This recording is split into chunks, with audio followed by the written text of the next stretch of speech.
Hi viewers, welcome to our channel. ప్రస్తుతం మనతో ఉన్నారు హైకోర్టు అడ్వకేట్ అలాగే పొలిటికల్ అనలిస్ట్ హనుమత్ ప్రసాద్ గారు. నమస్తే సార్.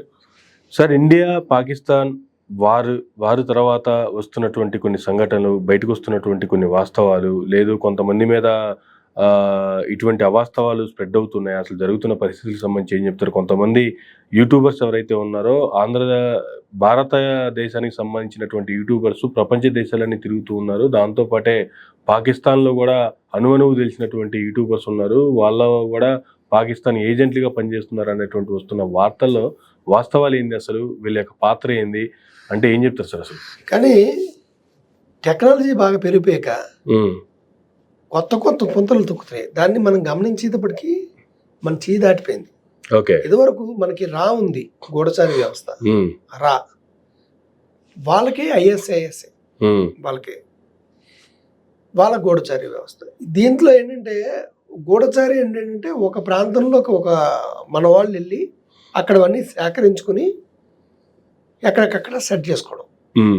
సో గతంలో అటు పాకిస్తాన్ నుంచి ఎక్కువ ఉండేది.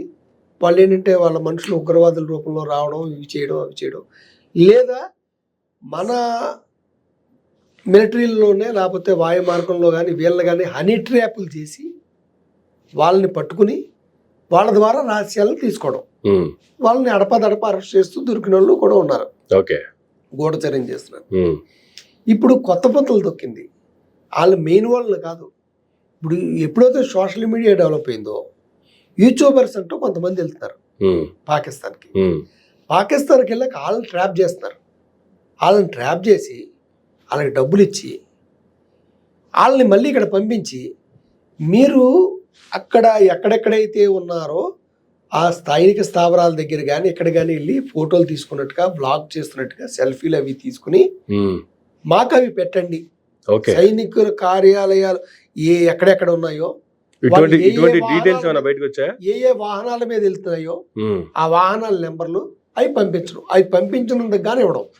ఇండియాలోనే కదా, ఇండియానే ఆడు జనరల్ గా ఎక్కడైనా తిరగచ్చు.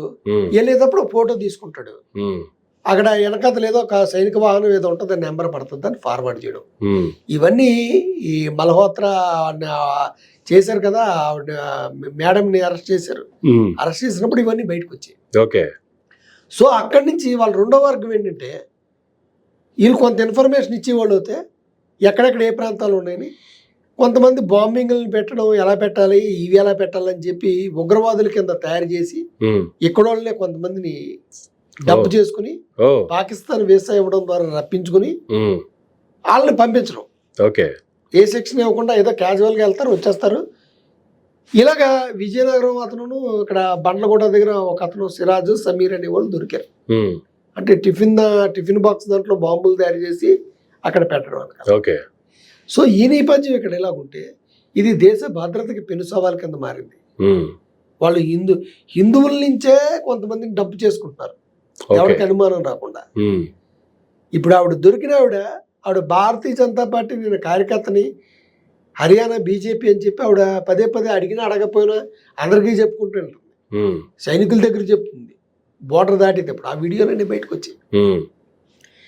అంటే ఎవరికి అనుమానం రాకుండా ఇంటెన్షన్ గా ముందుగానే వీళ్ళు ఎవరికి పాకిస్తాన్ వీసా కోసం పాకిస్తాన్ హైకమిషన్ కార్యాలయంలోకి వెళ్ళగానే అక్కడ వీళ్ళతో మాటలు కలిపి వాళ్ళకి వీసా ఇచ్చేసి చాలా కష్టమైంది నీకు ఇచ్చామని చెప్పి అక్కడ నేను పర్మిషన్లు కూడా ఇప్పిస్తాను, మా వాళ్ళందరినీ కలవచ్చు, పెద్దోళ్ళని, నీకు అడ్డు ఆపండదు, నువ్వు వీళ్ళని చెప్పి వాళ్ళని పంపించడం. సో వీళ్ళు అనుకుంటారు అక్కడ నాయకుల్ని, మినిస్టర్ గారిని వాళ్ళని కలవడం అంటే మాటల, అంతే కదా, మనకి వెళ్ళి అక్కడ అపాయింట్మెంట్ ఇప్పిస్తున్నారు అనేటప్పటికీ వీళ్ళు పొంగిపోవడం, అక్కడి నుంచి ట్రాప్ ఇది జరుగుతుంది. ఈ నేపథ్యంలో ప్రతి ఓన్ని కూడా సస్పెక్ట్ చేయవలసిన పరిస్థితి వచ్చింది. ఇక్కడ ఆంధ్రప్రదేశ్ నుంచి ఒక ఇద్దరు ట్రావెలర్స్ ఫ్రీక్వెంట్గా చేస్తున్నారు. భయ్యా సన్నీ యాదవ్ అని మన వార్తల్లో ఎక్కువ హల్చల్ జరిగింది. అతను పాకిస్తాన్ వెళ్ళాడు, కానీ ఇప్పుడు పెడుతున్నాడు వీడియోలు. జనరల్గా చూసి ఈ మధ్యన యుద్ధం ఆగిపోయాక మళ్ళీ వెళ్ళాడేమో అతను అనుకుంటున్నాం. అతను ఏంటంటే ఆ ట్రెండ్ని క్యాష్ చేసుకోవడానికి ఇప్పుడు పెడుతుంటే అతని మీద డౌట్లు వచ్చి ఎన్ఐఏ వాళ్ళు వీళ్ళందరూ కూడా వాళ్ళ ఇంటికి గట్ట వెళ్ళి విచారణ చేశారు. అప్పుడు చెప్పినట్టు ఇది ఫిబ్రవరిలో నేను వెళ్ళాను, ఇంత డబ్బు ఎక్కడది, 35 లక్షలు పెట్టి బండ్లు కొనడం డబ్బు ఎక్కడది. అలాగే ఇంకో అతని మీద కూడా రవి ట్రావెలర్ అని ఉన్నాడు, అతని మీద కూడా కొన్ని వార్తలు వస్తున్నాయి, మనం చూసాం. అది ఏంటంటే అతను ఇండియన్ సిటిజనే, అతను అమెరికా వెళ్ళిపోయాక అతను అక్కడ గ్రీన్ కార్డు తీసుకున్నాడు, ఇండియా పౌరసత్వాన్ని వదులుకున్నాడు. అతను సంవత్సరంలో 25 సార్లు ఇక్కడికి వస్తూ ఉంటాడు, ఎక్కువగా పాకిస్తాన్ కూడా 3-4 సార్లు వెళ్ళాడు. ఓకే, వీళ్ళు వెళ్ళి అతను చేసేది ఏంటంటే అక్కడ ప్రముఖుల్ని కలవడం. ఇప్పుడు ఇక్కడికి వచ్చాక ఇక్కడ మంత్రుల్ని, ముఖ్యమంత్రుల్ని వెళ్ళి కలవడం. ఇప్పుడు ఇలాంటి వాళ్ళని ప్రముఖులను వదిలేస్తారా? అతన్ని పాకిస్తాన్ టీవీల్లో కూడా కూర్చోబెట్టి మాట్లాడారు. ఓకే, వాళ్ళు ఎవడైనా ప్రముఖుడు దొరికితే వాళ్ళని వదలరు కదా, ఆ రకంగా చేస్తూ ఉంటారు. ఇప్పుడు వీళ్ళు ఆ రకంగా చిక్కుల్లో పడతారు. ఇప్పుడు ప్రతి ఒడిని సస్పెక్ట్ చేయవలసి వస్తుంది, అంతే కదా. ఇప్పుడు అతను అన్ని సార్లు అమెరికా నుంచి ఇన్ని సార్లు ఇండియాకి రావాల్సిన అవసరం ఏంటి? అమెరికా పౌరసత్వం వదిలేక కోట్లు డబ్బు. ఎందుకంటే ఎక్కడ పడితే అక్కడ ఇల్లు కొనేయడం. ఓకే, అమెరికాలో ఇల్లు కొనేయడం, ₹1,00,00,000ది, ఇక్కడ 2 కోట్లు పెట్టి కొనేయడం విల్లాలు. ఇవన్నీ ఇంత డబ్బు ఎలాగొచ్చేస్తుంది?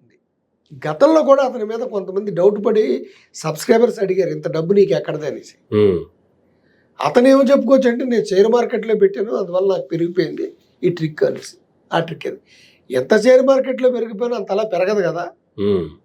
ఎంత లావిష్గా ఖర్చు పెట్టడం, ఒకవేళ ఫ్లైట్లో వెళ్తే ఎగ్జిక్యూటివ్ క్లాస్లో తప్ప బిజినెస్ దాంట్లో తప్ప మామూలు దాంట్లో వెళ్ళకపోవడం, ఇలాంటి వాళ్ళు చూపెట్టుకుంటుంటారు. ఎంత చూసినా యూట్యూబ్ మీద అంత రాదు. 20 సంవత్సరం పొడుగునా తిరుగుతూ ఉన్నప్పుడు ఇంత అమౌంట్ ఎక్కడిది, ఇన్నిసార్లు ఎందుకు తిరుగుతున్నారు, ఇటువంటివి జనాలకి వచ్చేటువంటి డౌట్లు, దాని మీద దృష్టి సారించమని చాలా మంది అడుగుతున్నారు. ఓకే, ఏదేమైనా నిజంగా ఏజెంట్లకి చేస్తే పర్వాలేదు, కానీ ఏజెంట్లకి చేయకపోయినా వెళ్ళే వాళ్ళ మీద ఆ నీడ పడిందంటే, వాళ్ళ మీద ఎంక్వైరీ చేస్తున్నారంటే వాళ్ళకి భయం, పరువు పోయినట్టుగా కదా. అంతే కదా. కనుక నేను వెళ్ళేదంటే మన శత్రు దేశం అయినటువంటి దాన్ని మీరు వెళ్ళి అంతలా పొగడకండి, అక్కడికి వెళ్ళి వివాదాల్లో తెచ్చుకోకండి. ఎందుకంటే మీరు మామూలు ఉద్దేశం తినవచ్చు, కానీ డబ్బా చూపెట్టి మిమ్మల్ని బోల్తా కొట్టించవచ్చు. అక్కడి నుంచి ఒక ఫోటో తీసుకొచ్చి పెట్టు, ఇక్కడి నుంచి ఫోటో తీసుకొచ్చి, ఏ మాత్రం కమ్యూనికేషన్ ఉన్నా పోలీసు వాళ్ళు తీసుకొచ్చి లోపలేస్తే మళ్ళీ మీకు సూర్యోదయం చూడడం అనేది చాలా కష్టం అవుతుంది మనసు ఇరుక్కుంటే. అందువల్ల బలి కావద్దు, అనవసరంగా పాకిస్తాన్ గట్టికి వెళ్ళొద్దు నేను చెప్పేది. ఇప్పుడు వెళ్ళి మేము అక్కడికి వెళ్ళిన ఒకే ఒక్క తెలుగోడు, వెళ్ళిన ఒకే ఒక్క బైక్ రైడరు. ఇప్పుడు టీవీలో వేస్తుంటారు చూసారా, నారాయణ చైతన్య కాలేజీలు, ఇప్పుడు ఈ సమ్మర్ స్కూల్ తెరిచేటప్పుడు అలాగా వీళ్ళు అక్కడ అడగబెట్టగానే వెళ్ళిన తెలుగోడు, మొట్టమొదటి బైక్ రైడరు 1కి 10 సార్లు చెప్పడం. అక్కడ ఫ్రెండ్స్ వీళ్ళు ఎలాగైనా రిసీవ్ చేసుకునేవాళ్ళు, మళ్ళీ అక్కడ చెప్పడం. కరాచీలో ఇలాంటి ప్లేస్కి చాలా డేంజరస్ ప్లేస్, ఎవడు వెళ్ళడం, రాత్రి 12 గంటలు నేను తిరుగుతున్నాను, ఇలా 12 గంటలు తిరిగిన ఒకే ఒక్క తెలుగోడు అంటే అంత సీరియస్ ప్లేస్. ఇప్పుడు జనాలకు వెళ్ళడం అవుతుంది, అంత రిస్క్ ఉన్న ప్లేసుల్లోకి నువ్వు ఎలా వెళ్ళగలుగుతున్నావు అంత ఫ్రీగా? అంతే కదా. నిన్ను ఎవడు ఎలా చేస్తున్నాడు? ఆ దేశంలో ఉన్న వాళ్ళే, ఆ దేశ పౌరులనే ఎలా చేయని వాళ్ళు ఎక్కడో దేశం నుంచి వచ్చిన నిన్ను ఎలా చేస్తారు? ఎలా చేస్తారు? అది తిరగడం. ఒక అమెరికాలో ఉంటూ ఇన్నిసార్లు ఇండియాకి వచ్చేసి 20 సార్లు ఇండియాకి వచ్చి అంటే ఏమన్నా ఇన్ఫర్మేషన్స్ ఏమైనా వెళ్తున్నాయా? వాళ్ళ భయాలు వాళ్ళకు ఉంటాయి కదా దాని మీద. ఓకే, ఇటువంటి అనవసరం. ఇది ఒక ఊహాగానం మాత్రమే, నాట్ కన్ఫర్మింగ్.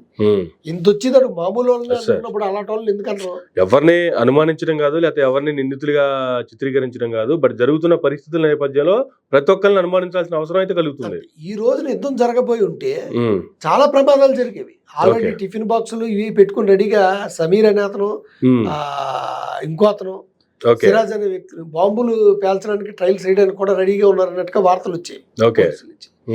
ఇలా జరిగితే ఎన్ని అయిపోతాయండి? ఇంతవరకు మనకు తెలీదు. ఎప్పుడైతే యుద్ధం జరిగిందో అక్కడ అన్ని వెనక తవ్వే కొద్దీ వీళ్ళు 2023 నుంచి తిరుగుతున్నారు. మంత్రుల చుట్టూ ఇక్కడికి రావడం, మంత్రుల్ని చేసుకోవడం, అక్కడికి వెళ్ళడం, అక్కడ అధికారులు కలవడం, ఇవి మీకు చుట్టుకుంటాయి. ఈ చేసిన పాపం ఏమైనా ఉందంటే అది గమ్మును వదలదు. ఇలాంటి తప్పు చేసి భారతదేశ సమాచారాన్ని ఇతరులకు ఇవ్వద్దు. మీరు ఇస్తున్నారని తెలీదు, మిమ్మల్ని ఇంకో రకంగా వాడుకుంటారు. అంతే.